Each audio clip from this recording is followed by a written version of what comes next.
इस वीडियो में हम लोग इंटरमीडिएट प्रैक्टिकल एग्जामिनेशन 2025 के ज्योग्राफी के बिल्कुल ओरिजिनल क्वेश्चन पेपर को देखेंगे। ठीक है, जो 100% ओरिजिनल पेपर है और इस वीडियो में हम लोग पूरा क्वेश्चन का आंसर भी देखने वाले हैं। ठीक है, तो वीडियो को अंत तक जरूर देखिए। पहले समझ लेते हैं हम लोग कि क्वेश्चन को बनाना कैसे है और कितना कितना प्रश्न का उत्तर किस खंड से देना है। उसके बाद में लगातार इसी वीडियो में हम लोग सभी प्रश्नों का उत्तर देखेंगे। तो चलिए यहाँ हम लोग देखेंगे। देखिए यहाँ कुल प्रश्नों की संख्या आपको 13 मिलेगी और समय 3 घंटा 15 मिनट का दिया जाएगा और टोटल 4 पेज आपको मिलेगा, यानी 4 पेज का ही क्वेश्चन रहेगा। तो परीक्षार्थियों के लिए जो निर्देश दिया गया है उसको ध्यानपूर्वक आपको पहले समझ लेना है कि क्वेश्चन को बनाना किस तरीका से है। देखिए 1 नंबर निर्देश में दिया गया है कि परीक्षार्थी यथासंभव अपने शब्दों में ही उत्तर दे। नंबर पॉइंट में दिया हुआ है कि दाहिनी ओर हाशिए पर दिए हुए अंक पूर्णांक निर्दिष्ट करते हैं।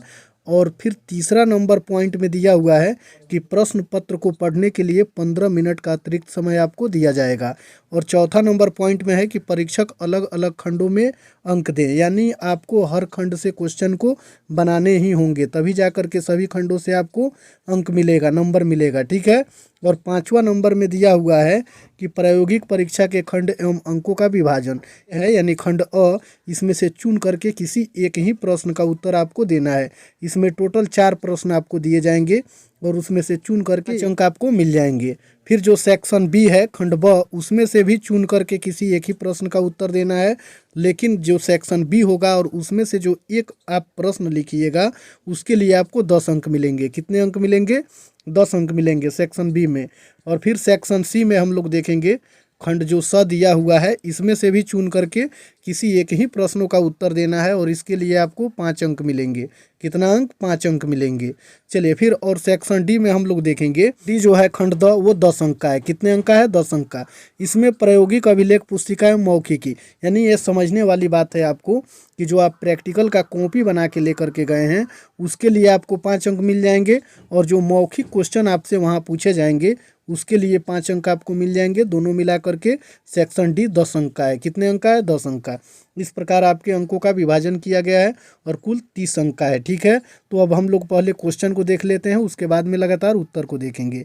देखिए सेक्शन ए में खंड अ में किसी एक ही प्रश्नों का उत्तर देना है जो 5 अंक का है। ऊपर ही हम लोग समझ चुके हैं कि सेक्शन ए जो होगा उसमें 4 क्वेश्चन दिए रहेंगे और उनमें से चुन करके एक ही प्रश्न का उत्तर देना है। तो पहले क्वेश्चन को हम लोग देख लेते हैं, उसके बाद में उसे आप क्या समझते हैं। तो इसका आंसर हम इस वीडियो में दिए हैं, इसी को आपको लिख लेना है। 100% आपको 5 अंक मिल ही जाएगा। ठीक है, देखिए फिर 2 नंबर में दिया हुआ है कि माध्यिका को परिभाषित करें और 3 नंबर में है ओजाइव क्या है।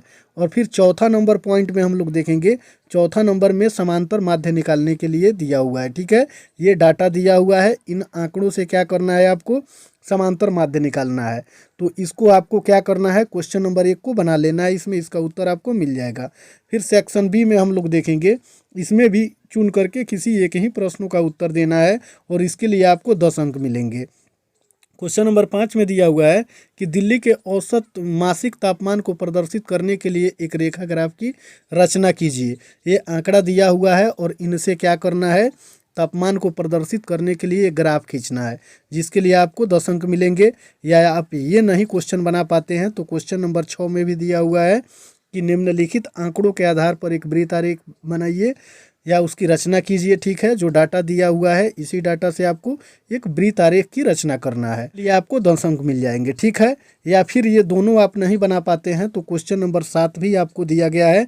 इसमें है कि वर्णमात्री मानचित्र क्या होता है, इसके बारे में आपको बताना है, लिखना है। ठीक है, और फिर 8वां नंबर जो क्वेश्चन है इसमें है बहुरेखा चित्र की विशेषताओं का उल्लेख करें। तो इसी का आंसर इस वीडियो में हम दे दिए हैं, क्वेश्चन नंबर 8 का।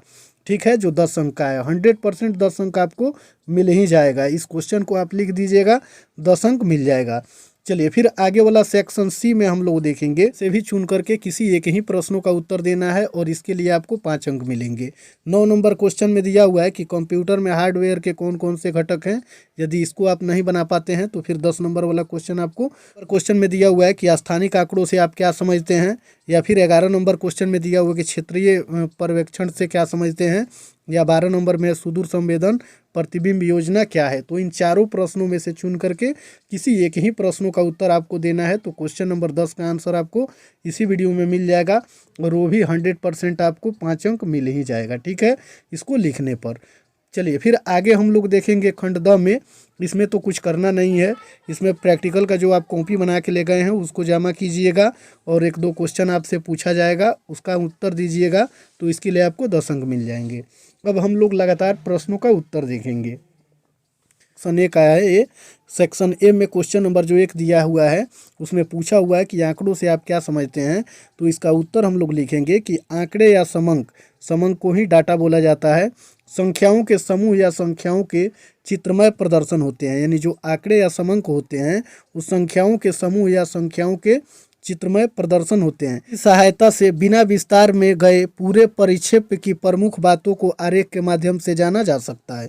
यानी जो आंकड़े होते हैं, इन आंकड़ों की सहायता से बिना विस्तार में गए पूरे परिक्षेप की मुख्य बातों को आरेख के माध्यम से जाना जा सकता है। ये आंकड़े किसी भी क्षेत्र विशेष से संबंधित हो सकते हैं, जैसे कि आर्थिक, सामाजिक, राजनीतिक, भौगोलिक, खगोलीय या व्यक्तिक।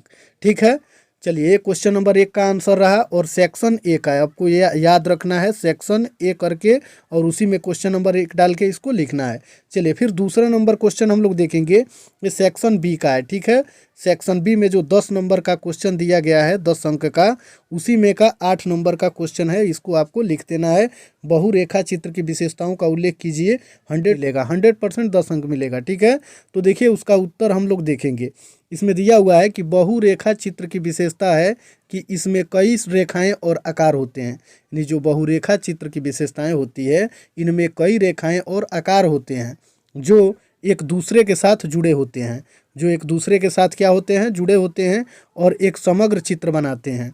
यह चित्र शैली अक्सर ज्यामितीय आकारों और रेखाओं का उपयोग करती है।